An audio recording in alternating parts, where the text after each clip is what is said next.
Hey everybody, Robot here for Vespa Motorsport and ScooterWest.com. So I recently covered the 80-year anniversary Vespas. Well, it's one other anniversary for Vespas. So automatic Vespas, or modern Vespas as we know them, it's their 30-year anniversary. So the ET4 was introduced in 1996. And at that time, I had a Vespa P200E, which I guess was a vintage bike. Then, wasn't 30 years old yet, but I was pretty excited to gray market import one of the ET4s into the United States before they were officially imported. Covered that, I don't know, years ago on the YouTube channel, the original ET4s from Europe.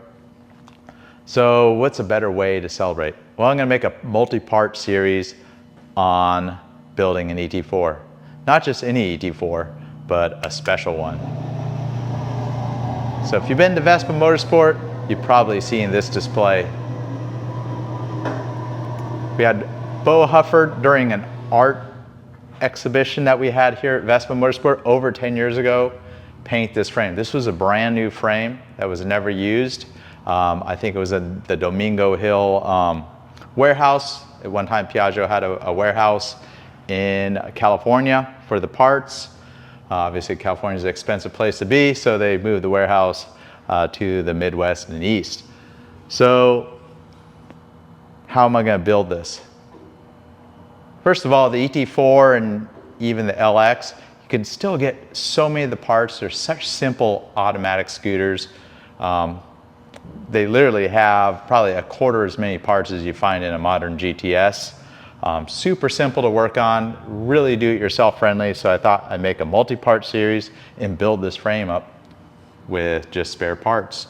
And many of the parts I'll be able to salvage off a scooter I'm going to show you shortly. So this scooter is pretty cool. It's got some custom artwork on it. It's got the smoke lenses. And all the artwork was done. Then we put a clear coat over it. So it's ready to go, and it's been just on display for 10 years. Be sad to see it go, but best part of it, we'll have it up for sale to some lucky new owner, a Vespa that Robot's gonna build. Someday I'll get back to my winter project. I haven't forgot about that. I think I started that 2 years ago, or maybe it was last year, I don't remember. But so one quick note about this display, you see there's a cable coming out of the ceiling. Back when we did the build out of this building, back in 2010, 2009, I always thought it would be pretty cool to have a Vespa frame come out of the ceiling. So the way I accomplished this is up above the ceiling in the rafters, there's a garage door opener like you'd find at Home Depot or in your garage. And instead of it moving a garage door open up and down, I just put a pulley with a cable and it magically makes the frame disappear. So pretty cool. I'm gonna put a different frame up here. Won't be as exciting to look at as this beautifully decorated frame from Bo, but that's how I accomplished that. So, all right, so how am I gonna build a brand new frame as an ET4? Well, what better way is to start out with something that's just, you know, pretty much rags. So I'm gonna bring rags to riches pretty much. This one's about as bad as it gets. Still runs great. Had an owner, Flory, he's owned it since new. Used it to commute to work, and was it 2001? So it's nearly 25 years old.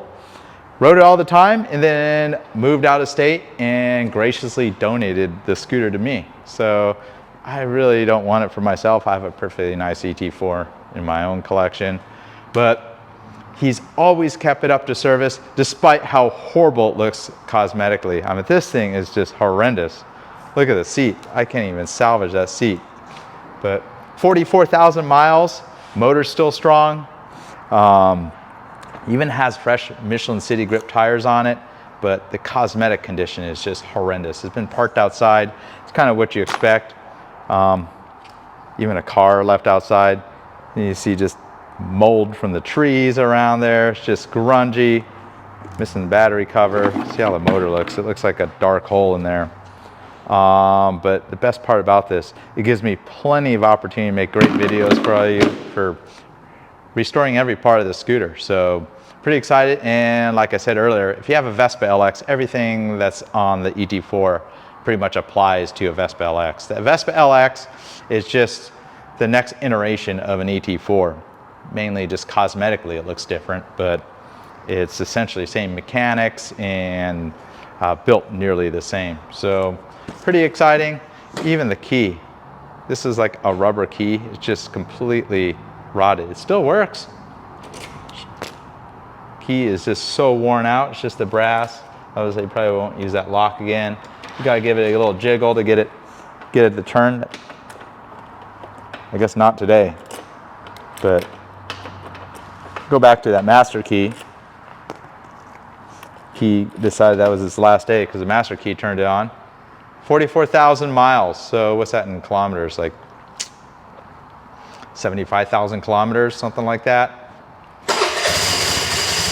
Starts right up, runs great. I've actually ridden it around. It rides just fine, despite how bad it is cosmetically. So all the plastics, sadly, the paint's just, burned off it. This stuff is just brittle, not usable. Fortunately, I have a whole set of silver factory painted plastics that will go perfect with that frame. A lot of stuff like either the wheels, I'll get them powder coated so it matches. I've never seen a silver wheel so chalky. It looks like the color of like white chalk.